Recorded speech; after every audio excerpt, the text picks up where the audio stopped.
This was certainly one of the more interesting matchups in terms of the City of Newport news. 13 Sports anchor Connor Reel has our game of the week between the Wood and Warwick. Connor? The Wood, is that a thing now? Are we doing that? They've always been called the Wood. Okay, Woodside's the Wood. Hey, you know what's weird? The homecoming was tonight at Warwick, so a king and queen were named, but they were voted on. So it's like a democratic monarchy. That's weird. A little paradoxical, right? Almost as paradoxical as a low-scoring thriller, which we had tonight between Warwick and Woodside. Now, Woodside had this thing in control early. Paul Stephen Davis with the touchdown made it 7-0.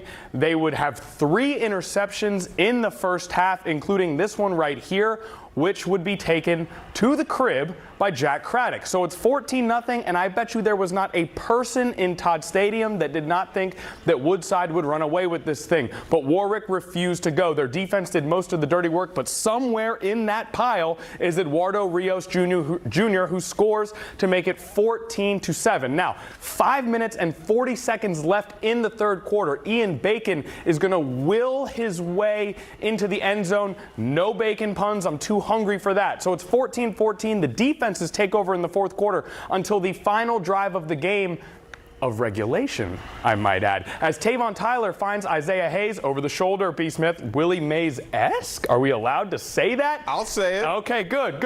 But picked off before they can score, which means we're headed to overtime. They trade made field goals, then they trade missed field goals when Abdul Makhdar finally finished this thing. 17-14. My tongue is a little bit caught here, B. Smith, because it was such a tough day for the New York Mets.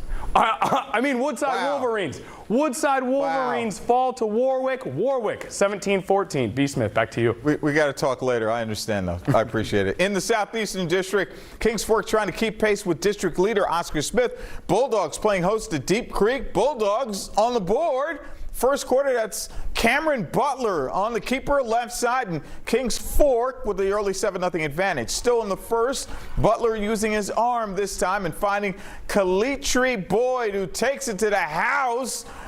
He always told the Hornets, you don't got to go home, but you got to get up out of here, because they wound up winning 35-14. Western Branch, they were entertaining Indian River in the night belonging to Bruins running back Shamik Blizzard. He rushed for 200 yards, and this was one of his 3 touchdowns. Bruins made easy work of the Braves, 45-24. Kempsville, they were visiting Lansdowne. Third quarter, Chiefs up 13-0. Kempsville's Chris Spence on the keeper. And it's deuces. That's about 60 yards to make it 20-0. Chiefs with some good defense, too. Riley McIntosh will get the pick here. They held on to win 20-6. Other action. Tallwood, a winner, as was Hickory over Grassfield. Oscar Smith, no problems with Great Bridge. Salem over First Colonial. Manor blanked Granby. Maury also, they wound up blanking Churchill in 56-0. Southampton 49-3 winners over Brunswick. Franklin a winner, as was Norcom. Lake Taylor edging Hermitage out of Richmond. That final 28-27.